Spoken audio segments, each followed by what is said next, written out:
If you checked out my previous review of Niandra, then you can take most of my thoughts from that video and place them here, except multiplied, if that makes sense. So while Niandra is not very accessible, this one is really not very accessible. The lo-fi sound is present here as well, but there's even more screaming and wild singing, and even more cryptic lyrics. Ultimately, if you weren't a fan of Frusciante's first album, this most likely won't change your mind about his 90s output. But here we go.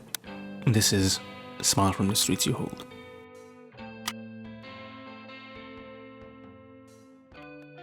Between 93 and 95, John played a total of 2 short solo shows, both noteworthy for very different reasons. His first ever solo show in 93 was at the Viper Room, and it ended after one song.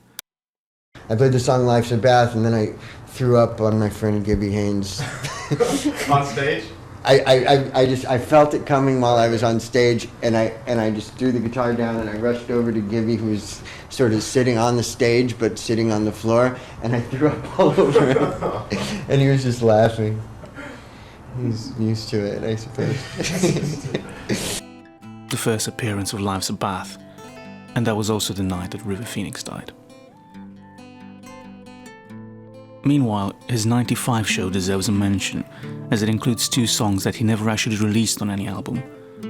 They don't have an official title, but fans named the first one Turn Around in a Circle, which he also performs in the 94 VPRO documentary, and the second one, Burnt Down. This 95 show being the only time this song was performed live.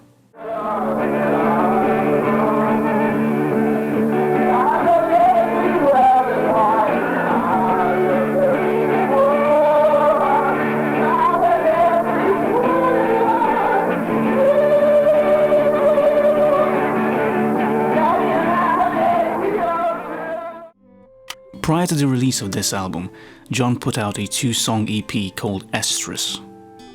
The title track will later be released on Smile under the name Stress this time, while the second song on the EP was Outside Space. A snippet of Outside Space can be heard in the outro of the song Mascara of the Niandra album, but here we get the full 6-minute version of it. After quitting heroin in early 1997, John started playing live again. Some shows were performed as a solo artist, while during certain shows he played alongside Fishbone bassist Norwood Fisher and with Chris Warren on drums, who later became the drum tech for Chad Smith and could be seen on tour with the Chili Peppers playing the synth. While there isn't a lot of information available, we do know that in 97 John played a bunch of songs that would later appear on Smile, such as I Can't See Until I See Your Eyes and the title track, but also many songs that never saw release, such as Elemental, Dustbin and What It Tastes Like, among others. Mind you, these are all unofficial titles.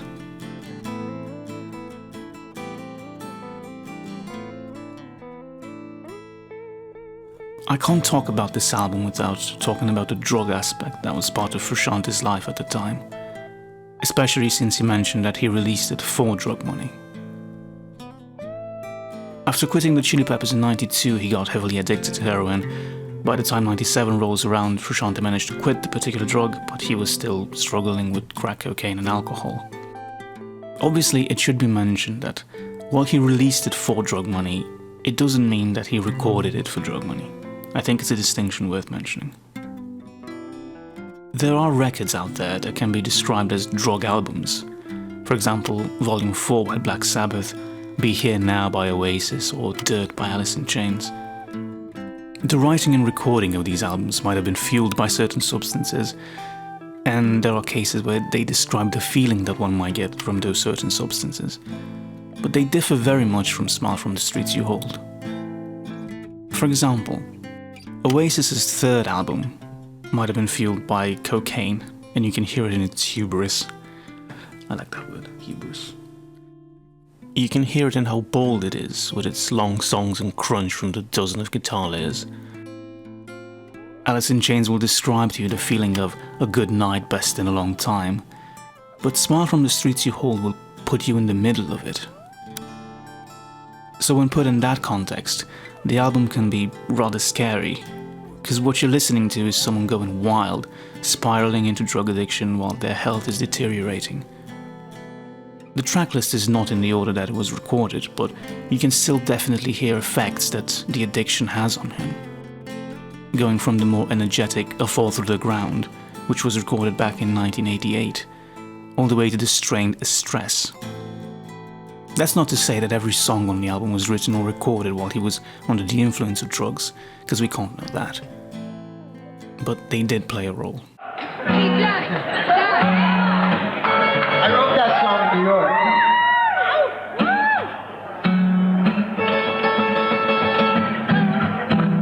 I don't remember it. I was on drugs. I really don't remember it.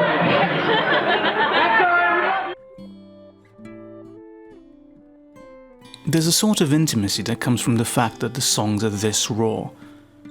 For clarification, raw can be a vague term that gets thrown around sometimes. For example, some people would describe Led Zeppelin's first albums as raw because they're not overproduced. They don't have a ton of effects plastered on to polish every second of music that's being played. They don't have a dozen layers of sound. Instead, they opt for a natural live band sort of sound. So in that sense, Smile from the Streets You Hold is extremely raw. Some of the songs were recorded on a boombox, so there's no chance of multiple takes or overproducing it. In fact, there are moments on this album where it seems like Frusciante is still trying to figure out the melody as he's singing it. And I don't doubt that some of the tracks are first take. The album doesn't bother itself with trying to sound pretty and ready to get played on the radio. You're listening to a person play his songs with all the imperfections left in. Some of the highlights, which are also the more accessible songs, are Life's a Bath, Hide Down, which includes vocals from River Phoenix, and my favourite, A Fall Through the Ground. While the sound is raw, there is a bit of work put into some of these tracks. A Fall Through the Ground includes percussion and some very atmospheric backing vocals. I'm Always blends acoustic and electric guitars, and Breath mixes dueling main vocal parts. So while they might sound wild and cryptic, there is thought behind these songs.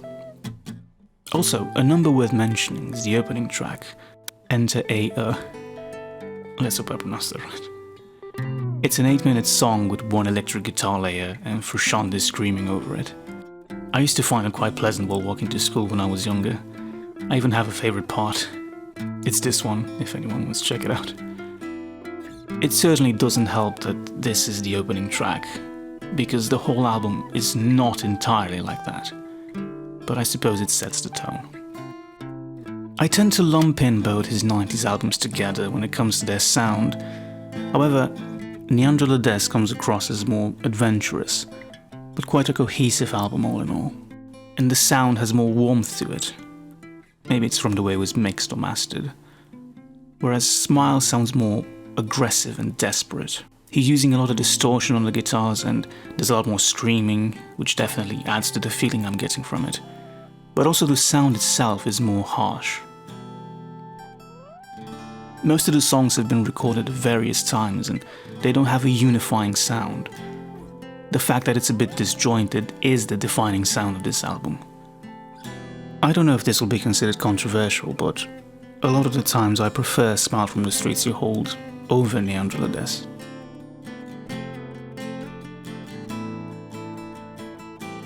As I mentioned when talking about his first album, Frusciante's lyrics can be difficult to discuss, because more often than not, they're quite cryptic, but it's even more difficult on this album because a lot of the times they're not even intelligible. There are songs where it's easier to decipher what he's singing, but difficult to decipher the meaning of what he's singing. Such as, know when you're heating the places, bend down and eat your shoelaces. Next move, you gotta decide what's right. Not a clue. Then there are songs such as I May Again Know John, where it's difficult to decipher anything. The vocals are drowned in distortion, so much so that you can't make out the words. And on the opening track, basically every line is screamed, so that makes it difficult to figure out the words. So, how's the album? I don't think one can be blamed if they don't like this album.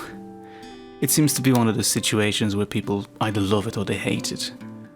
Or more accurately, they're either put off by it or it clicks with them. I'm not well versed at all in avant-garde music, but I don't think I'd use that label for this album. I don't even think it's that weird. Jumping ahead in the timeline, to me the stuff that he did on PBX and Enclosure is way more out there compared to Smile. This album is simply DIY and wild. DIY, if you will. As imperfect as it is, the melodies are still there. Most of the screaming is still pretty much in key to my ear, and even when he doesn't quite hit the notes, you can hear what he's going for. Some of it is incomprehensible, and at times it doesn't sound like he's trying to sing actual words, but the melodic elements are there. For example, the chord progressions aren't jarring and the melodies make sense. So it's a good thing that he didn't abandon these songs and ended up playing some of them live after the 90s have ended. Songs like Life's a Bath, Well I've Been, and the title track made an appearance in his shows from the 2001 tour. If you've listened to Niandra the Dest, then Smile deserves a listen as well. It's a mash of, on one side, somewhat conventional songs wrapped in extremely cryptic lyrics, and at the other end, screams of loud guitars. In some regards, this album is a bit of a car crash, in that you don't want to look at it, but at the same time, you know. What I'm saying is, much like Niandra, it's a weird one to wrap my head around because I don't fully know why I like this, but I know that I like it.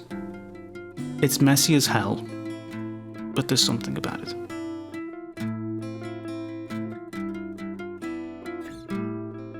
Frusciante withdrew the album from the market in '99, and while Niandra got a reissue on vinyl in 2017, to my understanding, Smile has yet to see a re-release.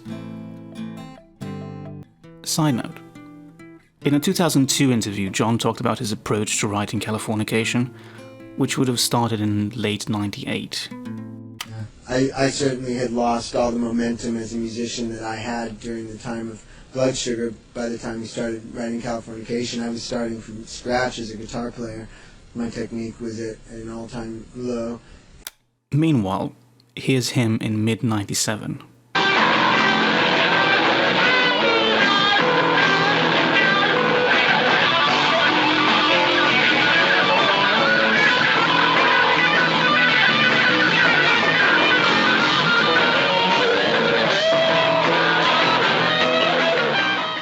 So, while he might have felt that his technique was not as strong as the Blood Sugar Sex Magic days, and it's difficult to judge based on one performance, but his playing seems like it was still quite strong. Final thought. I'll give a lot of credit to RHCP Live Archive and Invisible Movement because they're a goldmine when researching these videos. I thought I knew plenty of information about this era, but then I find out about songs like Burnt Down and all those 97 shows. Proper goldmine. I think this episode in the series might have turned out a little bit dark, given the subject matter. I went a bit more into detail compared to the Niandra review, but I didn't want to sensationalize it. I wanted to put the album in context of where Frusciante was at the time, but the focus is still the music at the end of the day. We're getting out of the 90s in the next video. In 2001, we get his next solo release to record Only Water for 10 days. In the meantime, I will try not to take ages between video releases again. I'm already making great progress on the next review. And if you've enjoyed this review, feel free to give me an exuberant golf clap. Thank you.